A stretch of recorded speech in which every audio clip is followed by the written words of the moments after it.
Hey everybody, it is Megan Smith. Welcome to our Tuesday chats where we are talking about all things raw and relatable healing.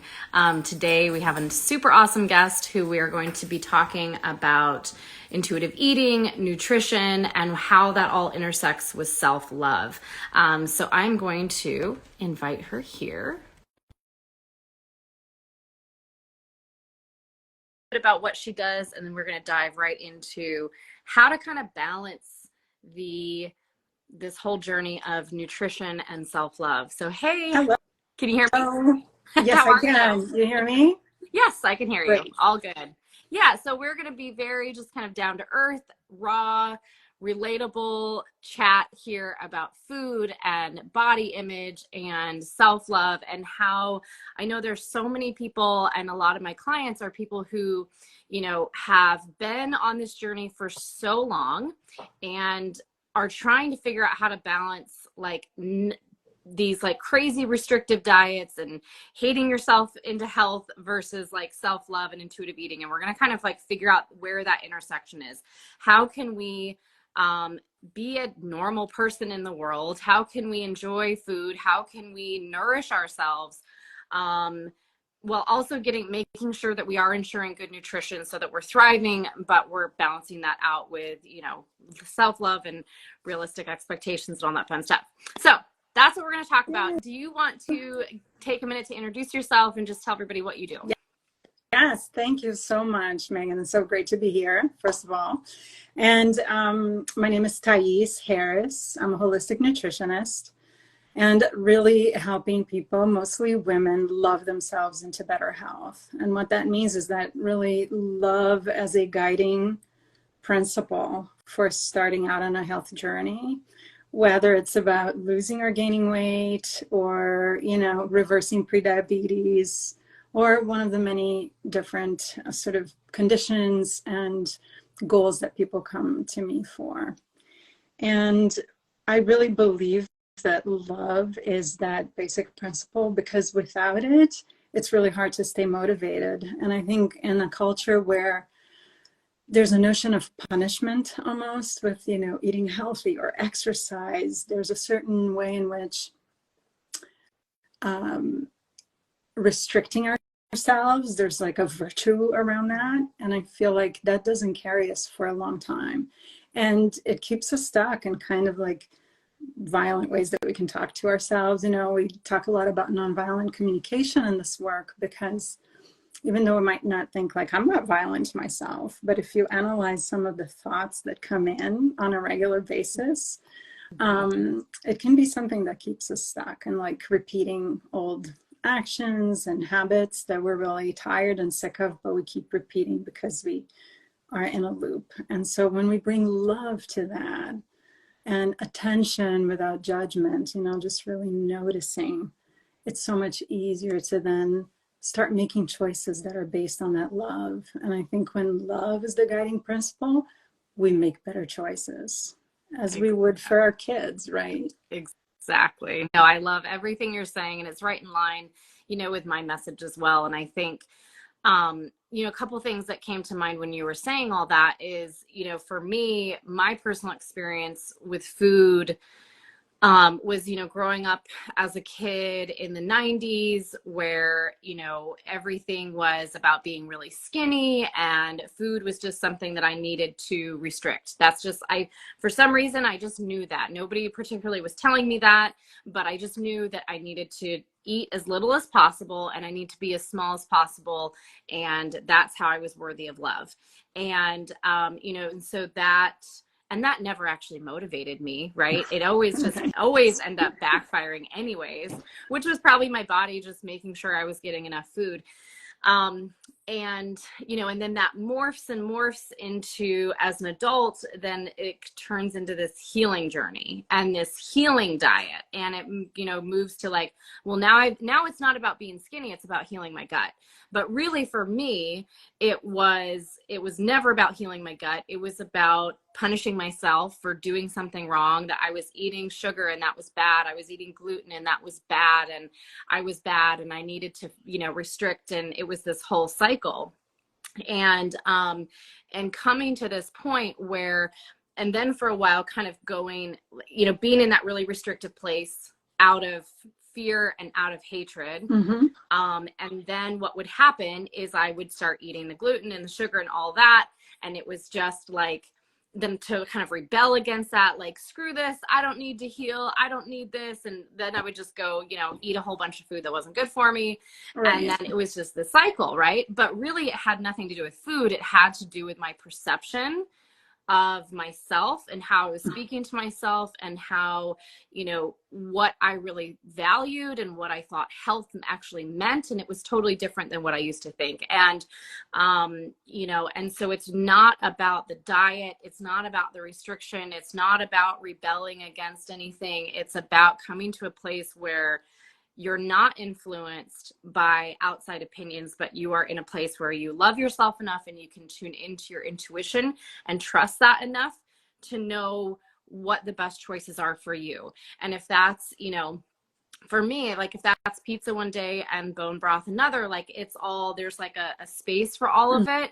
And when you're in a place of loving yourself, it's not so charged anymore. Is that kind of like what you notice or what you see? I love it. Yes. How beautiful. And thank you. That was such a great journey to show like some of the, especially as teenagers. And I feel like now we see that even in younger kids that are already concerned with their weight and their appearance at an age where, you know, for hundreds and hundreds of years, like kids were not thinking about those things, right? So it's everywhere. It's messaging on the media and sometimes really well-intentioned parents too. I myself included, because as a nutritionist, I know that there are moments I've failed my son with worrying too much about food and whether he was getting enough protein or whatever, right? So I'm very aware of like the balance and the line that we all walk on to just not create more of an issue than it should be. Like food should be nourishing and enjoyable, right? And it's a part of life, and we are all going to eat at least 3 times a day. I mean, maybe some 2 times a day. But this notion that, you know, food is an intrinsic part of life and that how we relate to it and how we relate to our bodies will inform those decisions that we make. And if we are feeling like cornered, judged, like that we have no autonomy, we're going to actually, that stuff is going to play out in what we end up consuming. You know, some people actually use food as like this, it's as a weapon and, you know, against other people, and it turns out being against ourselves. But there is a way in which, depending on your surroundings and what messaging you're getting, it's going to mess with your head enough that food becomes this thing that is either the enemy. You know, I talk a lot about safety with my clients. And so when people talk about foods they're not safe around, and we kind of explore why, like it's where a lot of this comes from, right? Yes, absolutely. And, you know, something that it's not really something I talk about with my clients very much, but it's something that I believe and I had to kind of take back because, you know, when you're talking about, you know, your son and worrying about what he's eating and all that, I actually remember the moment, like when I noticed that in my own children. So I have 3 kids, 3 biological, 6 total. But when my older 2 were little, I remember we were out at this function and my daughter came up to me and had just like a very basic like granola bar, and she was really worried about eating it and came up to me to ask me if it was okay and and I was like, oh my gosh, I'm giving this kid an eating disorder. And I just said at that point, I was like, absolutely not, because I was so orthorexic and crazy about everything, wouldn't go out to eat dinner, you know, just a complete, like, just, it was all from this feeling of powerlessness. That's why I was doing that. I was trying to control something in my life because other parts of my life felt out of control. Right. And I realized I was giving this gift. It was not a gift, but giving this, like passing this on to her. And I just realized in that moment, thank goodness she was young enough, when I realized I have to stop, because I can't use food in this way anymore, because it's not just affecting me, it's going to affect the kids. And so I remember just like a long time ago, just making this commitment to myself that I would never again, like never, because before I just felt like every week I was switching, like this week I'm vegan, this week I'm paleo, this week we're doing this, now we're doing this. and it was all coming from a place of fear and a place of anxiety and powerlessness and Mm-hmm. lack of control. And, and just how our food culture is so, like, especially in American society, we look at everything as how can we use this? Like, food is not food just for the fun and the beauty and the enjoyment of it. It is Right. like to be calculated and, manipulated in a way that best serves us, when in reality, if you look at other cultures, um, they say no to that, and they have this reverence for food as a thing of beauty, as a thing of nourishment, as a thing of connection, Right. that we just don't have that same energy around food in America. And so kind of going back to like something that I just believe for me is like I try not to let American culture or hustle culture, wellness culture, any of these things influence my family's need to sit down and have dinner as a family every night. Like, I refuse. You are not gonna, Mm-hmm. nothing else is gonna come infiltrate that. Like, my top priority, however silly or simple that seems to some people, is to make sure that we have dinner on the table every night and we're sitting down as a family. And sometimes that's outside, sometimes that's inside, sometimes we're just sitting on the couch cozy, but we're gonna have dinner. And I refuse to let diet culture and American culture and all these things influence the thing that is most important to not just me, but to our children and to our society as a whole. And we have as Americans, and people who are just like on this healing journey and in alternative health, we have let all of that take over and take priority over what really matters. And connection, it's such an important piece, Mm-hmm. because I feel like meals are an invitation for Mm-hmm. connection with each other. For when we're eating alone, it's an invitation to connect with ourselves. I Yep. feel like chewing, taking in what you're looking at, because digestion starts in the brain. And so before we even take our first bite, being able to just look at our plate, acknowledge like what a beautiful thing it is that we get to interact with the world this way. It's like the most intimate relationship we get with, like, whether you just eat plants or if you eat animals, whatever, each person's preference is, it's a very intimate relationship. And when we're like scoffing it down in the middle of doing 1,000 other things, that connection is Yep. lost. And I think, and then there's a consequence of that, because digestion doesn't work as well, right? So I feel like it's very interesting too to think about, yes, that's the priority, it's the connection. And I feel like with nutrition, it's not just the what, it's the how, it's the when. There's just so much around it, right? But how we eat, this notion of being able to sit down, connect with the people we love, take these bites and like enjoy what we're eating. Yeah. I feel like that's more important than eating the perfect diet. Exactly. The perfect diet doesn't really exist. Exactly. We're all different. Exactly. And at the same time, I think holding it all, because obviously people come to me because they're like, what should I eat? Like, that's often a question. And it's exploring like, well, how does food make you feel? Mm-hmm. And learning that, yeah, of course, if we just eat the pizza for, lunch and dinner 7 days a week, that might not feel great in our bodies. Is pizza wrong? No, I don't think so. Yeah. Pizza can be amazing. It's an amazing food. Yeah. Whoever invented it, thank you. But it's like, it goes back to that connection and that love. Because if we're tuning in to how we're feeling, how full we feel, how we feel after, what are we really hungry for? Because sometimes, attacking the chocolate cabinet, as I have done, it can be about something else in that moment. So just noticing that without judgment. And it's like, sometimes I'm like, yeah, I miss my mom. I can't give her a hug right now. So I am going to have some chocolate. That's totally, Yeah. aware and fine. And that's my moment of connection right now. I just want the warmth of how yummy that feels. And so, yeah, I feel like holding it all, knowing that there are things that really feed you, and that not just thinking of food as fuel, but knowing like it nourishes all my senses. It's good for my soul. It's good for my taste buds, and it's good for my body. It's finding that balance.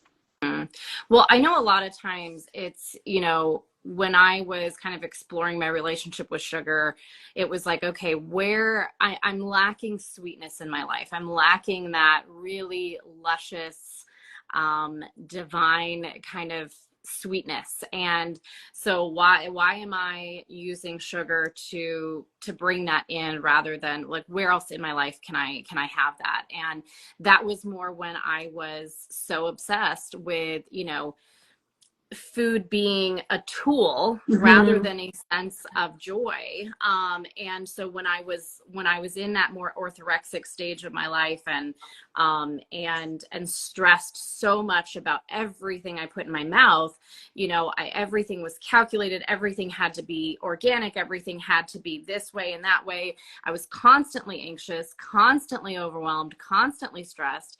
And then like, wanted to binge on a pint of Ben and Jerry's because I had been stressed out all day about food. And it was like, if I was just able to slow down and to recognize, like, shift my perspective around food and what it is, and not just around food, but around myself and around who I Mm-hmm. am and what I deserve and the way that I talk to myself, then I could find a balance with food. And I wouldn't have to, I remember a time in my life where it was like, every night I would go to like Cold Stone and get one of these huge things of ice cream and just, it's like, and numb out and pass out and do it again. And, I just like, I think back to that time of my life, and there Mm-hmm. were so many things in my life that were out of balance. And that's the way I was trying to find it. Clearly it didn't work, but, um, it's just, food to me is just so much more about, well, at least, okay, so here's like a metaphor that I will share with my clients a lot of times, is like, if you are coming to a table and you've got one person coming to the table with eating pizza, Mm-hmm. and they are happy and they are joyful and they have a good perspective and they're feeling content and they're feeling all these things. And then you have somebody else coming to the table who's got, the most perfect organic grass-fed bullshit, whatever, plate of food, and they are stressed and anxious and worried about stuff. And, who is actually going to walk away from that table more satisfied, more nourished, better digestion, calmer nervous system? It's not your, Healthier overall. Yeah. yeah, it's pizza every time. And so again, it's not, I always tell my clients, it's not about the food, it's about the emotion that comes before the food. It's about where you're at before. Like, the emotion and the stress always comes before the food, because in wellness culture, we are so quick to say, oh, it's gluten, that's your problem. And like, so if you just cut out gluten, everything will be fine. Well, guess what? 99% of my clients cut out gluten, and they're still coming to me saying, I feel worse now than I did then. Right. And I'm like, yeah, so did I. And let me tell you why, because it has nothing to do with gluten. And so, but like, people don't want to hear that. They want to say like, oh, if I just cut out dairy, then all my problems will be gone. And that's all I have to do. And then they can keep themselves stuck in this cycle of beating themselves up over not doing it, and then doing it for a little bit. And then, and it's just, Yeah. it all comes down to perspective, Mm-hmm. values, how we talk to Yes. ourselves, and recognizing when something isn't working, right? Right. Recognizing when this healing diet is not really healing you. Right. Mm-hmm. And I love that you talked about the emotion before the food, and I think it's also the emotion after, right? Because these loops that we were talking about before, if people do the thing and then beat themselves up for it, and especially for people with food, because we have all these reward systems in the brain, Mm-hmm. and many of them are tied directly to food, right? It's like, you got a good grade in school, you were taken out to ice Yeah. cream, or whatever the ways that love was directly connected to food, or like a sense of really being accepted or belonging, those are tied in with food. And so food is often the vehicle for us to soothe and to feel better about ourselves. But if those are the very foods, so say the pint of ice cream, as an example, and then after you have that, you feel like crap, and you're like, why did I do that? I have no self-control. And it's like the flogging. We're going to feel so low oh, we're going to need something that makes us feel belonging and acceptance. And guess what that is? It's It's food another again. And then, whoop, and that's the cycle, right? So I do think noticing how we talk to ourselves, especially in those moments, it's really important. I find that even some of the parenting work that I've done to like really get the most out of connecting with my son, and be able to speak with him in a way that's like nonviolent communication and all that. I love using the metaphor that if you were to look at your kid and say, you didn't clean your room, that starts a whole thing, because there's judgment there. There's maybe a tone of anger. There's all kinds of things that it's not going to make that kid want to go, oh, let me go do that right now, right? Great. Like, Yeah, now no, I'm they're super going motivated. to feel bad about themselves. But if instead we can say, I noticed your room is messy, like what could help you right now, and just get it a little organized. Mm-hmm. So different. Yeah. So different, Yeah. right? Yes. So if we can turn that to ourselves, when those moments where it's like, you inhaled a bag of chips, then it's like all the judgment and the messages of like, you're wrong, you're not enough, you don't know what to do, you're doing it wrong. Instead going, I noticed I just ate that bag of chips like super quickly. Yeah. What's happening? Mm-hmm. What do I really need right mm-hmm. now? It can just take out some of that, the stuff that's going to feed into staying in the cycle. Yeah. And I feel like, even as we were talking about the gluten and the dairy, I like data too. I feel like I like the whole range of things. Yeah. I feel like working with the love comes first, and I do a guided breathing with my clients at the beginning of every session to really like just feel into your body, because each person is the expert in their body, period. There's no outside information that's going to give them better information than how they're feeling in their own skin. And you add to that maybe some labs, some DNA information, like other things that just say like, oh, you have a propensity for this thing, and your lab is pointing out that maybe there's this thing here.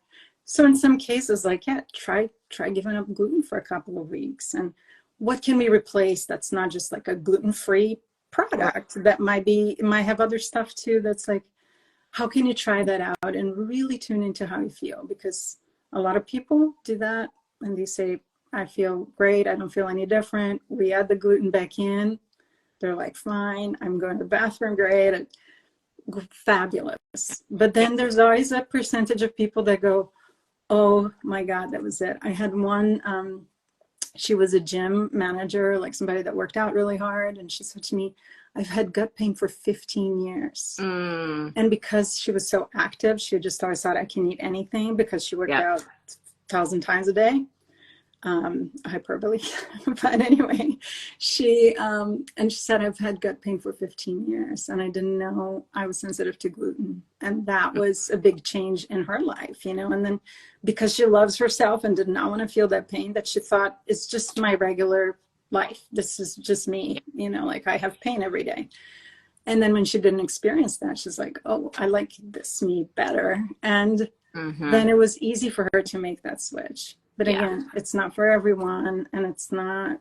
And if you don't work with the voice in your head too, then that's right. Switching to another food is not going to give you any. Exactly. Because we can cut out gluten all day, but if we're still mean to ourselves, again, it's only going to get us so far. And so I think, the takeaway really is just that, if you are somebody who is, struggling with their health in some way, maybe there is a dietary shift that could be beneficial, but there is not a blanket one size fits all. You're just not going to find it in a book. You're not going to find it. I'm not going to sit here and say, everybody listening to this, you need to cut out dairy and that's going to fix all your problems, because that's not how it works. And so first, start with self-love, start with the emotions, start with the stress, slow down, take a pause, start to really honor yourself. And if that doesn't fix the problem that you're dealing with health-wise,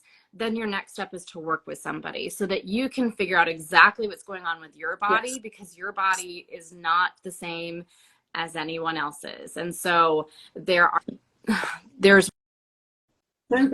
ways to actually, you know, to figure out exactly what you need without having to, you know, all the trial and error that brings so much stress to people's lives.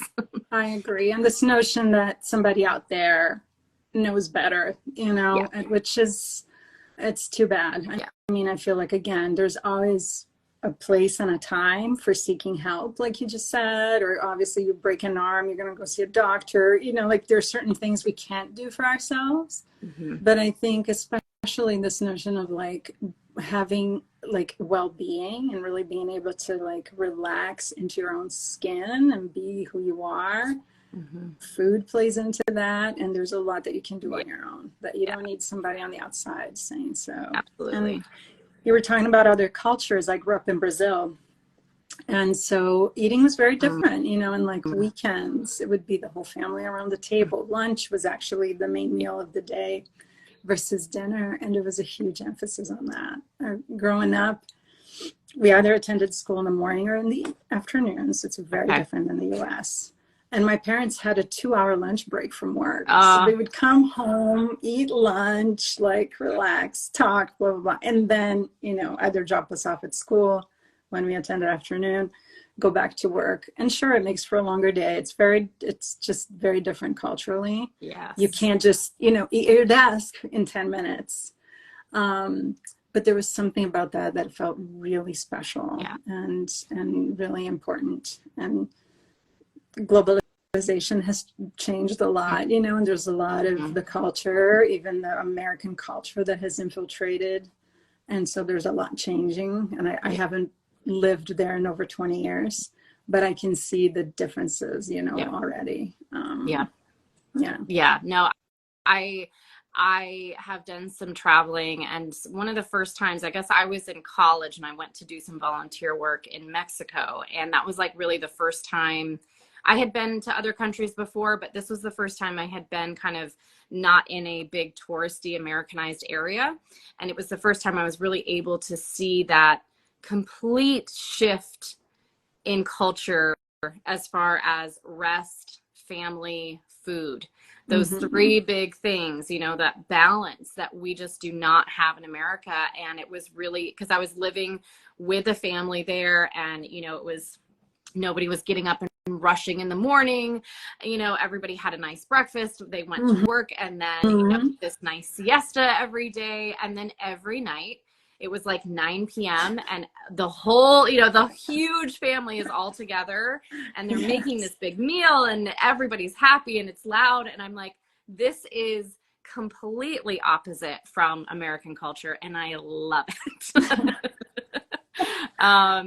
You know, it's so funny. Yeah. Go ahead. Oh, no, go ahead. I was just going to say, because when I go visit now, the late dinner's total, because I'm like, I can't eat that late anymore. You know, it's just what I've gotten used to. And for them, it's like, oh, it's only 8 o'clock or it's only 9 o'clock. Right. You know, it's early. Oh, and I know. Well, weekdays. it's just the way. And again, that's when I'm there, it's different. But when I'm here, I mean, it's like, you know, again, I'm asleep by 9:30 or 10 every night because I got to get up and go all day. And then Americans, we like finally stop at 5:30 or 6, and then we just crash and we're exhausted and have to be in bed by 9, you know? So it's just a different way of being. And it's, you know, one that respects and honors ourselves as human beings, not as robots, right? Like we are not meant to just be these robotic things of like, food is fuel and go. And it's just not how it is. We're human beings. We are meant to rest. We're meant to connect over food. We're meant to connect with our family each day. We're meant to have, you know, we're supposed to have these times of connection every single day, not just on a holiday or a birthday, you know, and so it's bringing some of that energy into our day-to-day lives and putting our hand up and saying no, you know, like I say no to a lot. There's a lot of things I say no to because of what I value. And I value my family, and I value rest, and I value time to connect, and food and nature, and these things that, you know, American society just doesn't have time for anymore. Rest is such a big one because And especially, it's interesting with perimenopause, menopause, postmenopause, this like, oh, I got to do more. I got to eat less and work out more because my body's changing that. And it's like, well, hormone balance. We have to remember like rest is so important at any age. Yeah. But I feel like especially for, again, women that are seeing some changes starting to happen in their bodies, it's this, there's almost a call to do more, rest less, when what we actually need is more rest. We want to get the cortisol low. Like we want to like just really honor our body cycles. And I feel like part of love is also identifying that, like not ignoring the calls of our bodies. So it's like, if you feel like you need to go to the bathroom, go to the bathroom. Some people might hold because they're either outside of their home or there's, many reasons why we might, or needing to pee, but then just ignoring it because we're so busy. Yes. And it's like over time, we are telling our messengers, our hormones, like, don't knock, I'm not going to open. And things get out of whack that way. And if we're really listening, I think that's the key, like one of the pathways to cultivating that love is just listening and then tending to the body's needs. And if you're hungry, if you're like just, physiologically hungry, eat, like and eat and savor and chew and eat until you're full. You don't have to be uncomfortable full, but eat until you feel like satisfied. So it's like, it's just those little moments of like really tuning in, listening, noticing, and then holding gently. Helping change some of the narrative. Like I was, the example I gave before with the child and just saying, I'm noticing this is happening. What's behind it? What would be really helpful right now? What am I really hungry for right now? Like these questions that are more open-ended and less judgy. And, I started a practice that was a mirror practice for cultivating love. I had a squamous cell carcinoma right in the middle of my face, and it actually sort of materialized this huge mole that at first was a little red, then brown, then black. And I actually wrote a lot about it. I'm part of a book collective that's coming out in November called The Life-Changing Power of Self-Love. Like this is like, my soapbox in a way, but I feel really passionate about it because so much comes out of that love. And so anyway, I had to start figuring out a way to not just accept myself. It wasn't just about self-esteem and self-acceptance. It had to go deeper because every time I looked in the mirror, I would cringe. And it was a period of my life when I was getting it was a dream come true. My husband and I were traveling, we were presenting, we were in Europe, and we had our son. And yet the contrast of having like, oh, this is all happening. And every time I would look at a picture, because it was like, oh God, oh, this ugly thing, and then I had all this negative talk about what it meant to have this on my face. And maybe there was some inner ugliness, that's showing to the world, or I did something wrong, or my life shouldn't be so good right now. I should be like doing more for others. It was just all of these things that just became really relentless. And so at one point I had to go, this is not walking my talk, number one, and I can't live like this because this feels really uncomfortable and it's not nourishing. And so I gave it a name and I called it the Squeamy. And Squeamy helped me like really do some mirror work and tell myself, like, I'm here for you. This is, include this. There's more to this than this black thing on your face. And it taught me so much.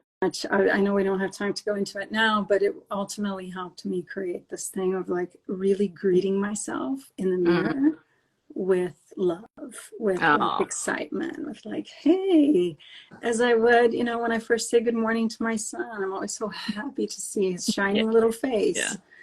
So I'm like, how can I be happy with myself in that way? And so it took some practice of like forcefully doing that in the mirror at first, but then it's amazing how quickly it becomes, nature. It becomes natural, and like any habit, like brushing your teeth, to just look at yourself in your eyes and go, hey, like, I see you.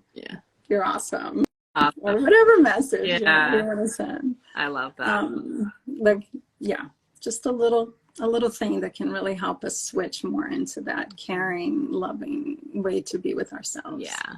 Well, I think, one thing I always tell people is like, how would, going back to the child metaphor, how would you speak to yourself if you were a child?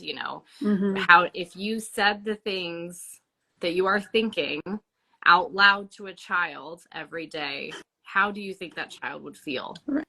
And I mean, really, like, and that's heartbreaking. I remember thinking that, going through this journey and thinking that to myself, like, if I said the things I'm thinking about myself out loud to a child every day, how would that child feel, act? What would their, and I mean, it's heartbreaking to think about, how we are talking to ourselves. And for some reason, we've been brainwashed to believe that doesn't affect us, that it doesn't matter. And that, it's all the gluten, right? Like, and it's like, no, guys.